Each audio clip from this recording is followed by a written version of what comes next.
2 Samuel chapitre 10, traduction Louis II. Après cela, le roi des fils d'Amon mourut, et Hanan, son fils, régna à sa place. David dit, je montrerai de la bienveillance à Hanan, fils de Nachash, comme son père en a montré à mon égard. Et David envoya ses serviteurs pour le consoler au sujet de son père. Lorsque les serviteurs de David arrivèrent dans le pays des fils d'Amon, les chefs des fils d'Amon dirent à Hanan, leur maître, penses-tu que ce soit pour honorer ton père que David t'envoie des consolateurs? N'est-ce pas pour reconnaître et explorer la ville, et pour la détruire, qu'il envoie ses serviteurs auprès de toi? Alors Hanan saisit les serviteurs de David, leur fit raser la moitié de la barbe, et fit couper leurs habits par le milieu jusqu'au haut des cuisses. Puis il les congédia. David, qui fut informé, envoya des gens à leur rencontre, car ces hommes étaient dans une grande confusion, et le roi leur fit dire, restez à Jéricho jusqu'à ce que votre barbe ait repoussé, et revenez ensuite.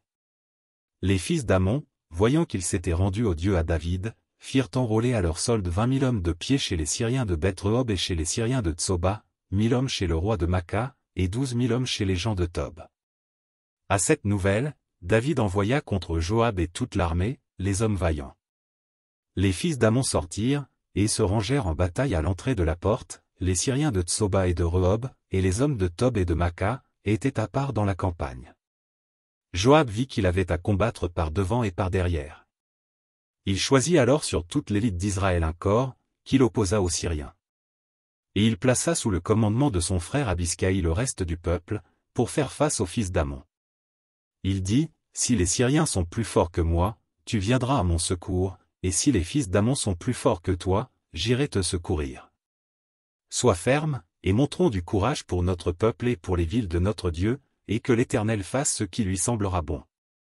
Joab, avec son peuple, s'avança pour attaquer les Syriens, et ils s'enfuirent devant lui. Et quand les fils d'Amon virent que les Syriens avaient pris la fuite, ils s'enfuirent aussi devant Abiskaï et rentrèrent dans la ville. Joab s'éloigna des fils d'Amon et revint à Jérusalem.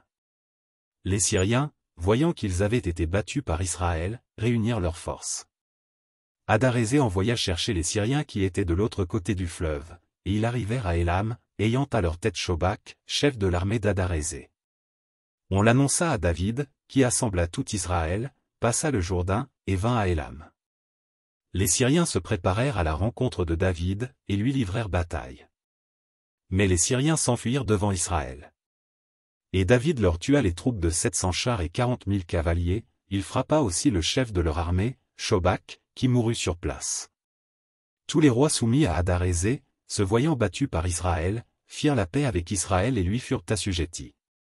Et les Syriens n'osèrent plus secourir les fils d'Amon.